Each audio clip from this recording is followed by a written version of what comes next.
नाज़रीन अवामी न्यूज़ में खबरन जो सिलसिलो जारी है। अवांखे खिपरो में खबर ॾींदा हलूं तो खिपरो जे काज़ी हाउस ते मुस्लिम स्टूडेंट फेडरेशन खिपरो पारां सईद सबतुल्ला शाह राशिदी उर्फ अल मारूफ सूर्या बादशाह जी 76वीं वर्सी अक़ीदत ऐं एहतराम सां मल्हाई वई, जंहिंमें GDA जे MP काज़ी शमसुद्दीन राजड़, ज़फ़रुल्लाह वरियामाणी, हुर जमायत जे खलीफ़े अहमद राजड़, खलीफ़े इस्माइल महर, इंजीनियर ज्ञानचंद खत्री, मिस्री बोजदार, गुल सिद्दीक़ पठान, काउंसलर मुमताज़ मुल्ला, MS भगवान आरबी राजड़, राजा कबीर राजड़ समेत समेत माण्हू शिरकत कई। शहीद सूर्या बादशाह जी वर्सी जी शुरूआत तिलावत पाक सां कई वई। वर्सी तक़रीर ख़िताब कंदे सदारती महिमान प्रोफेसर ज़ैब निसामाणी चयो त शहीद सबतुल्ला शाह राशिदी बरसगीर जो हीरो हो। शहीद हिक ई वक़्तु पंहिंजी धरती, पंहिंजे मज़हब इस्लाम समेत बरसगीर सरज़मीन तां भॼण लाइ हिन वतन या कफ़न जो नारो हणी जदोजहद कई। हिनखे 21 साल जी उमिरि में जेल में विधो वियो। हिन चयो त शहीद सूर्या बादशाह अंग्रेज़नि जे राज खे ठुकराए शहादत क़बूल कई। वर्सी के महिमान ख़ुसूसी हाफ़िज़ मोहम्मद यूसुफ बमरो ख़िताब कंदे चयो त क़ुर कॾहिं बि तारीख़ न लिखंदा, असांखे पंहिंजी तारीख़ पाण लिखणी पवंदी। हिन चयो त शहीद सूर्या बादशाह मल विढ़ंदो हो, हू जेल में भी पाबंदी सां निमाज़ पढ़ंदो हो। हिन चयो त शहीद सूर्या बादशाह न पाकिस्तान न वरी सिंध लाइ वेड़ विढ़ियो।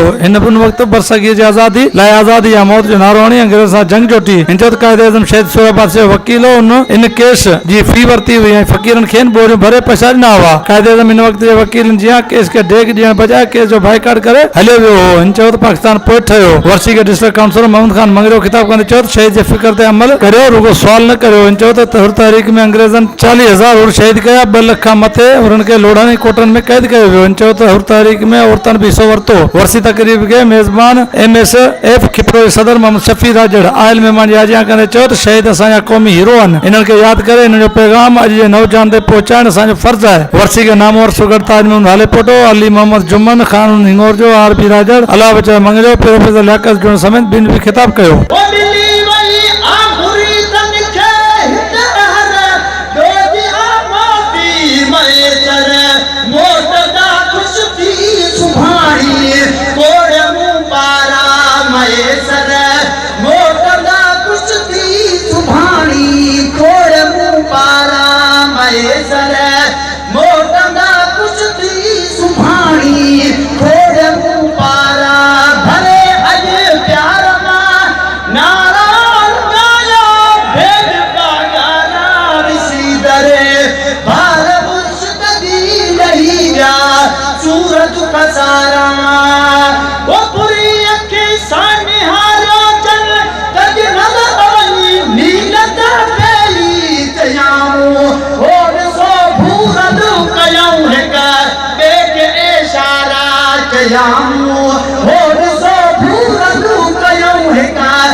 वधीक ख़बरनि ऐं तफ़सील लाइ विज़िट कयो अवामी news Facebook page, YouTube page ऐं अवामी न्यूज़ वेबसाइट।